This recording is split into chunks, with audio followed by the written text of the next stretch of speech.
এই ছোট ট্রেনটি সামনে থাকা একটি উঁচু পাহাড়ের ব্যানার দেখতে পায়। এরপরেই অনেক জোরে হর্ন বাজাতে শুরু করে দেয়। তখনই ড্রাইভার বের হয়ে উঁচু পাহাড় দেখা মাত্রই ইঞ্জিনের ভিতরে কয়লা ঢালতে শুরু করে দেয়, যার কারণে ছোট ট্রেনটি অনেক শক্তি পেয়ে যায়। আর অনেক স্পিড থাকার কারণে ট্রেনটি এক মুহূর্তেই পাহাড়ের উপর দিয়ে নিচে নেমে আসে। কিন্তু তখনই ট্রেন রাস্তার ভিতরে একটি কচ্ছপ চলে আসে, যার কারণে ট্রেনটি এক মুহূর্তের ভিতরে থেমে যায় এবং কচ্ছপটি অ্যাক্সিডেন্টের হাত থেকে বেঁচে যায়। এরপরে যখনই ছোট ট্রেনটি স্টেশনে পৌঁছে যায় তখনই মালিক ট্রেনের ড্রাইভারকে বলতে থাকে যে আমি এই ছোট ট্রেন থেকে অনেক বড় একটি উন্নত ট্রেন কিনেছি, এর কারণে মালিক ছোট ট্রেনটিকে বিক্রি করে দিবে। এটা শোনার পর ড্রাইভারের মন অনেক খারাপ হয়ে যায়, কিন্তু তার কিছুই করার নেই, মালিকের কথা শুনতেই হবে। যার কারণে ছোট ট্রেনটিকে একটি কয়লার কারখানায় বিক্রি করে দেয়। এর ফলে ছোট ট্রেনটিকে তারা সারা দিন রাত ভরে খালি কাম করাতে থাকে। এইদিকে বড় ট্রেনটি অনেক দ্রুত ভাবে চলে সবাইকে ভালো সার্ভিস দেওয়ার কারণে সবাই ছোট ট্রেনটিকে ভুলে যায়। কিন্তু বড় ট্রেনটি যদি একবার ছাড়ে তার সামনে যে কেউ পড়ুক না কেন সে কখনো ট্রেনটি থামায় না, উল্টো তাদেরকে মেরে সেখান থেকে চলে যায়।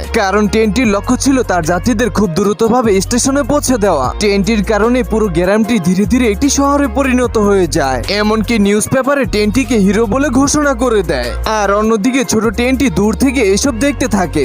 যেখানে ছোট ট্রেনটি সুনাম থাকার কথা ছিল আজ সেই ট্রেনটি অন্য জায়গায় মার খেতেছে। এরপরে একদিন বড় ট্রেনটি যখনই ব্রিজ পার হতে যাবে তখনই ব্রিজটি ভেঙে ট্রেনটি ফেসে যায়, যার কারণে ট্রেনের ভিতরে থাকা সবগুলো যাত্রী ভয় পেয়ে অনেক চিল্লাপাল্লা করতে শুরু করে দেয়। তখনই ছোট ট্রেনটি কাজ করতে যেয়ে এই অবস্থা দেখে ফেলে। এর ফলে ছোট ট্রেনটি তার জীবনের ঝুঁকি নিয়ে মালিকের কাছ থেকে পালিয়ে আসে বড় ট্রেনটাকে উদ্ধার করার জন্য।